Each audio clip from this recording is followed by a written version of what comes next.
Hey, what's happening, guys? Fit Brother back again with another video. So this is going to be my late November going into December deck profile. This is something I was kind of playing around with. Been playing around with the Omega. Um, this is going to be another one of those 2-for-1 sort of deck profiles. It's just more like, again, a 2-card swap out that I actually really liked, and I found it to be very good.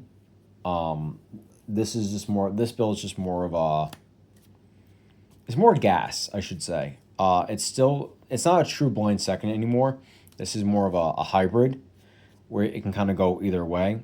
More or less, it's for going second a little bit more, but side deck wise, like if I'm going a true going second, I know what to side out.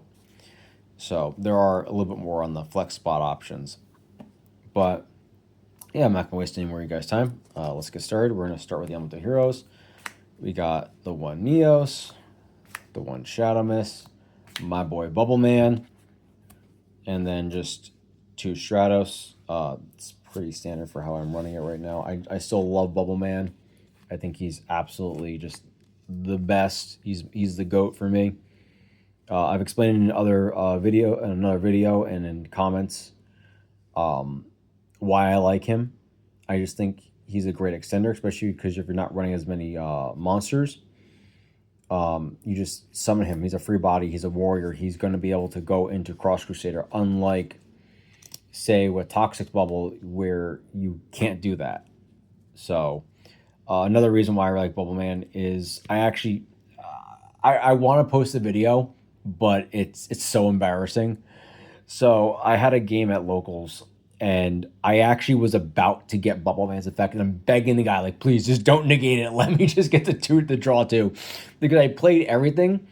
And he had one negate left to go off of, and I was just like, please don't be that man. Please don't be that guy. Because there's even the 2 cards I would have gotten would not have been like the Jaden Yuki moment.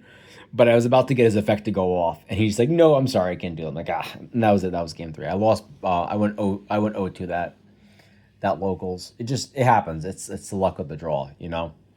And then I was playing. It was basically kind of the mind games of who's going first, who's going second. If I stuck to my guns and just played going second straight the entire time, I would have probably won. And I did the same thing twice, where I played going first when I should have played going second.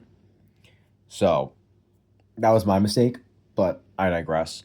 But yeah, I think Ballman's a great extender, and I highly suggest more people just try him out. If you're running more hand traps, I would not recommend it. But if you're running more of a second build, you can just set all your spells and traps, summon him, and then you can just go right into Cross Crusader. Like I said, he's a great extender. Probably the better. He's not a great draw two, but if you get the draw two effect off, he's amazing. Continuing on, we got the one Ferris, one increase, and the double Vion. That's standard for me. It's not really going to change up until the new stuff comes out, which I will be posting a deck profile with that once I get it. I actually, real quick, shout out to eHero Forged. Again, my brother, he's doing me a favor. He's doing me a huge favor by sending me I guess some proxies so I can actually like play test with it with one of my buddies. So, bro, thank you again, seriously. Going on to the Destiny Heroes, got the one Denier, 3 Malicious, just kind of standard. I love Plasma. He's a hard brick, hard brick. Might consider siding him. Haven't really decided about that yet. Now on for the Evil Heroes. You got the one Adjusted Gold, and I'm actually on right now Double Prison.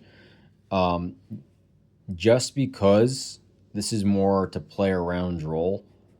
Again, Eero Forge kind of put me onto like we were messaging back and forth and just talking about like how we kind of Joel is right now is our biggest weakness.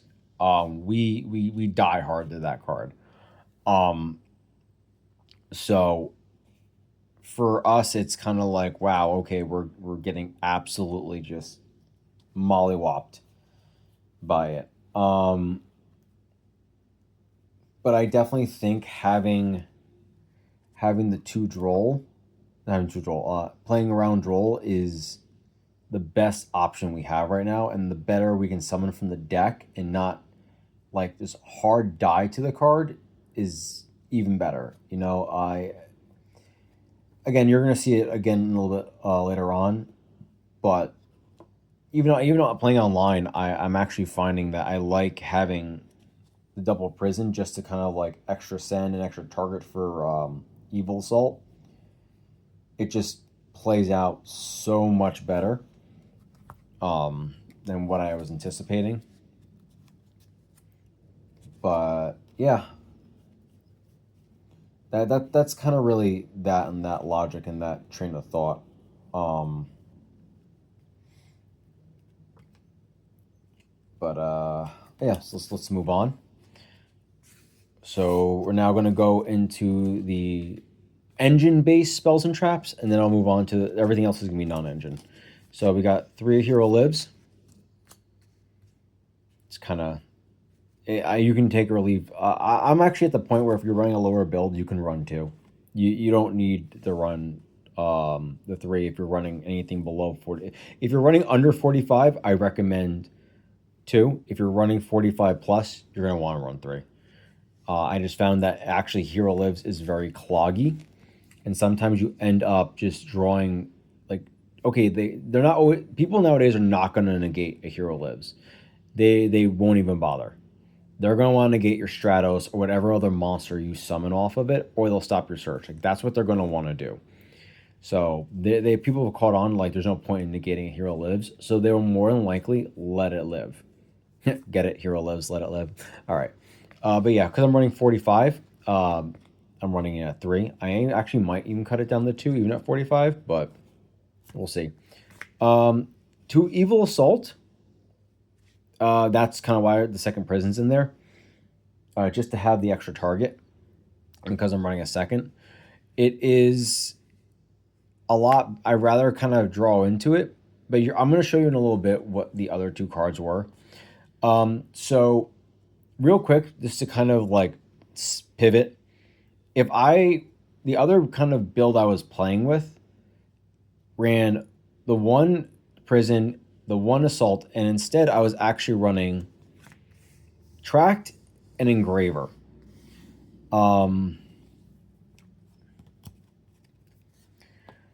This was ironically a lot of fun, and it just worked out really, really well for me. I was actually really surprised. I'm using him strictly as searching for a dusted. I'm not playing. There's no other evil hero, Beansmith like tech in there, except maybe you could also throw in, which I played around with, but it gets a little bricky. Is the Fiendsmith trap? That way you can banish it and send a Fiendsmith fusion from deck to grave. You would obviously send Desiree, and then you can use Desiree's effect to send a card field to grave. That is the only other reason why you would have it. And then initially I had that as the trio, but even while playing, I just kind of found that just having him is just enough. If anything, you might run a second track, but I just don't want to. I don't need more than the 1 for this. I'd rather run the trap, the trap card, just to kind of have this full like the trifecta of everything. Because if you open this, you still get adjusted. If you open him, you still have that. If you open the trap, you still have options to go search. So to me those 3 cards work out the best. I just can't find the trap.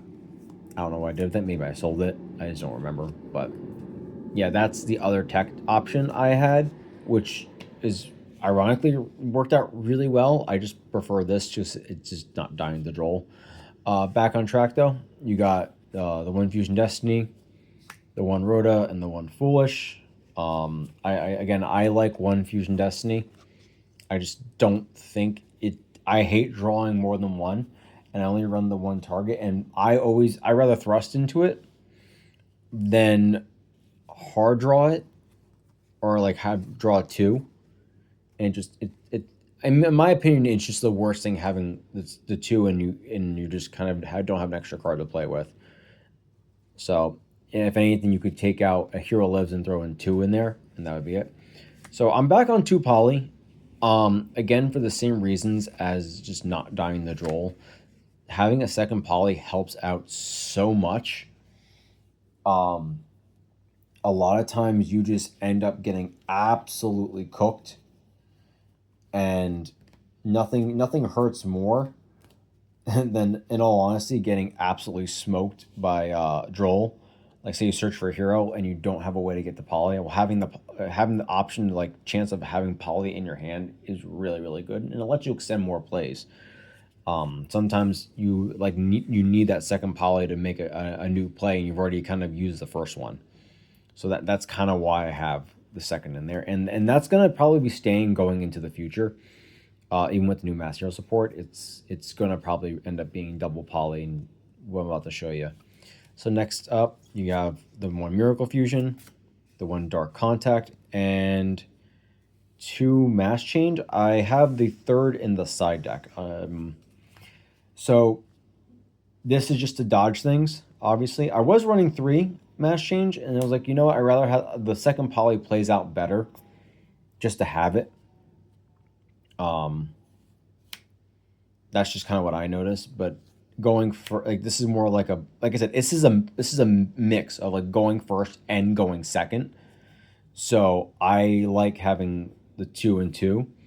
That way it's like, oh, I want to go first. All right, side out poly, throw in the third Mass Change. Oh, I know I'm going second. Side out the 1 Mass Change and the 1 poly, and just put more breakers in.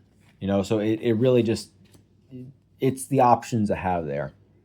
And obviously Dark Contact and the Miracle Fusion. I actually ordered a second Ultimate Rare Miracle Fusion. Same thing in the heavily played condition, just because I want to have it for playing the 2 Miracle Fusion going forward. And I'm bougie, and I like to have extra shiny cardboard. And last, for the engine base requirements, favorite contact. Like I said, I'm still considering running a second one, kind of for a 50 card build. It's just something I wanted to play around with and just see. And again, I haven't play tested enough with it online, but it's definitely something I'm considering. Now on to the extra deck, the non-engine, the interruptions. We got 3 droll. He's the most impactful, and he hurts the most decks. Like, in all honesty, I'm not liking Ash. Ash hurts us the most, but I'd rather just see droll. Droll is just way too good, and if the few decks that it doesn't hurt, you just side it out. 1 Cross Crusader, 1 Called By. So I was initially having like an impermanent here, or an Ash, and I kind of realized that it just, again, even with the impermanent Ash, it's not enough. I just still did get murdered by a droll, and that's what these 2 cards are, just for a droll, right? Like, or in any case, and I've had fringe cases where I've actually dropped cross out on a droplet. It was the funniest thing. So the guy droplet, and he didn't discard a spell, he discarded a monster, so I crossed it out. I did cross out, and it was like, what? So you can even cross it out on Dark Ruler. They go to Dark Ruler, you cross out there you go. So, and honestly, Called By is Called By, but this is also just to kind of stop, just to say no to droll. So again, like I said, this is a flex. You can go first or second, and I'm not gonna really like worry too much about dying out too hard to it. Again, going back on 3 droplet, droplet, great, amazing card. Then we have also 3 Dark Ruler. Again, these are my 6 monster negates. Dark Ruler No More is so cracked right now. It does so much. Yeah, you're skipping doing damage, but if you can remove their board, that's it. I put evenly matched back in the side deck just because I kind of want to just guarantee having like more engine, and also just having like other impactful cards. So in case I do get forced into a going first play, it's not as punishing as having all like going set, like, you know, all going second cards in my hand. So that's kind of why, even technically speaking, Droplet's still a going first, a going second card, but you can, it's a little bit better to kind of have, you can set it at least. And then lastly, you got the thrust and talent package. Thrust is just thrust, talent's talent. I don't know. I don't think they should touch thrust. I think it's still really good, but knowing Konami, who knows? I am on the page though of just ban or limit Droll, and I have a feeling since they hit it in Master Duel, it's going to come down the pipeline, because that's kind of what happened with, if I remember correctly, that's what happened with Shifter. So I have a feeling that soon enough, Droll's going to be kind of put on the chopping block, and they're probably going to release another card like after they nuke Droll that's similar to Droll, so a little bit more balanced. Moving on to the extra deck, not really too much has changed. You got your Ab Zero, you got your Wake Up, you got your Neos Lord, you got your Sunrise, sorry, Shining Neos Wingman, you got your Infernal Rage, Phoenix Enforcer, you got your Bane, Sunrise, and you got Blast and Darklaw in there. So because I'm running 2 Mass Change, I kind of want to have a target for Stratos, and I'm tossed between Divine Wind and Blast. I like Divine Wind actually better than Blast, just because you only can, so he can't be destroyed by battle, and they can't attack with more than the one monster per battle phase. So he does stop OTKs. Blast does have an attack target, and he's a quick effect to pay 500 to pop a spell and trap. But so problem is that's a once per turn thing. So I don't know. I rather just, I might throw in Divine Wind instead. He's also more attack, and that's just my 2 cents on it. But yeah. Then on to the links. Let's get these guys out of here.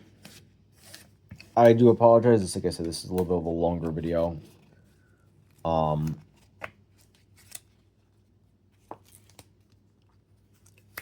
Double Wonder Driver, the one Devicer, and the 2 Cross Crusaders.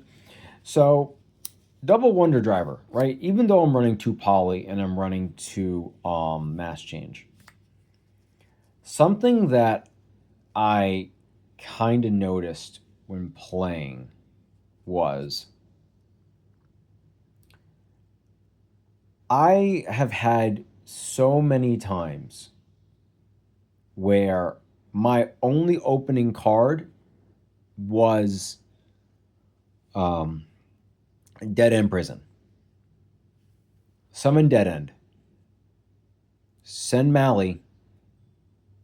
The proper play that I would go to was summon him, make Driver, summon the Mally again to make Cross Crusader to get a search off.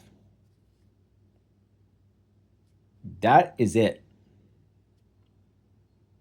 That sometimes is all I've had the options for.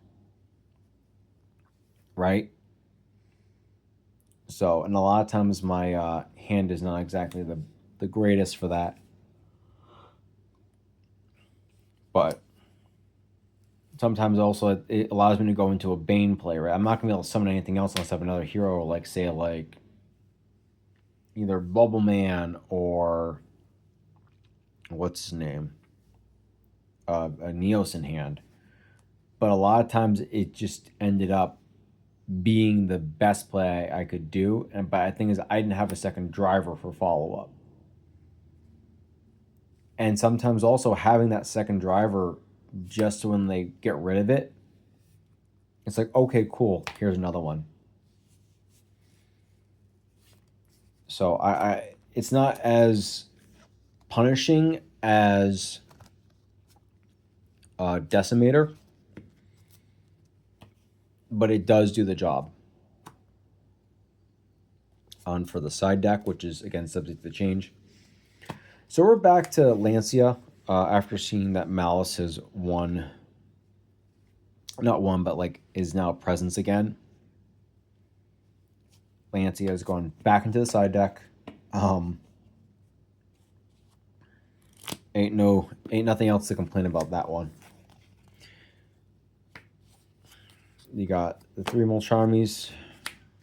It's, I don't like them in the main as much because not every deck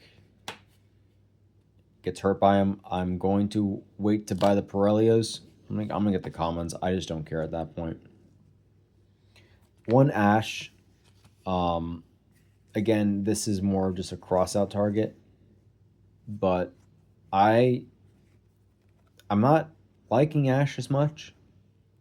It does the job for what it needs to do, but I always find the Ash is not as impactful as it needs to be.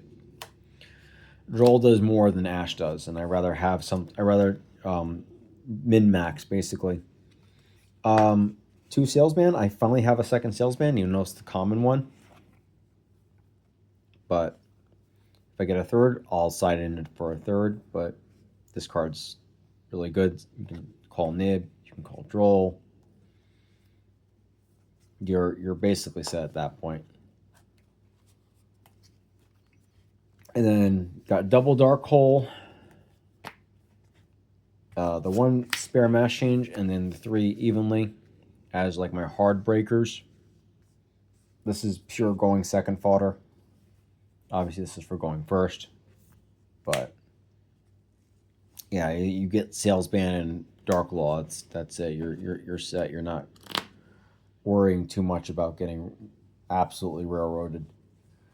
But yeah, that's that. That is my November going into December deck profile. It's doing all right. I'm gonna take it to locals, hopefully Friday.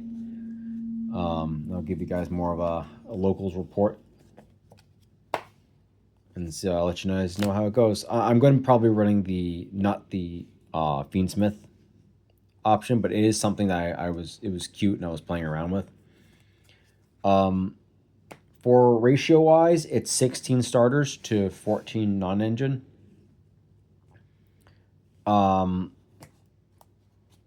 That puts me at a 90% start rate for going first in a 5-card hand. In all honesty, I don't need really more than 14 starters, which is like an 86% chance to see it at a 45-card deck. And at 44, it's like 86 point something, right? It's not that crazy. Even 15, I prefer to go 15. But just to have those extra little like boosts does help. So worst case scenario, going second, I can always just side it out, which is something that I tend to like to do. So, but even when I was playing second, having that extra starter and having the ability to kind of like push through a little bit harder was very, very important. So I think I actually might be kind of doing that, just playing the hard-hitting, impactful non-engine. Because we don't have the space to be throwing like 20 non-engine into our deck. We just don't. As hero players, we are very limited by what we have. Yeah, you could run a 60-card pile. I'm not a 60-card pile fan. But also I gotta give one more shout out to Supreme King as well. The tract actually came from him, so thank you, brother, for sending it out to me. So I really appreciate you. But yeah, that's that. I'm gonna have another video probably coming down the pipeline. just kind of talking about just hero plays and stuff like that, and just kind of what we're going to be looking at going forward with the new stuff, and talking about the different options we should really be having to play. I'll show you guys also an updated deck profile with the cards that will be coming out, what I'm going to be playing in the future. So, guys, just keep yourselves posted for that. And I'll see you guys next one, and take it easy.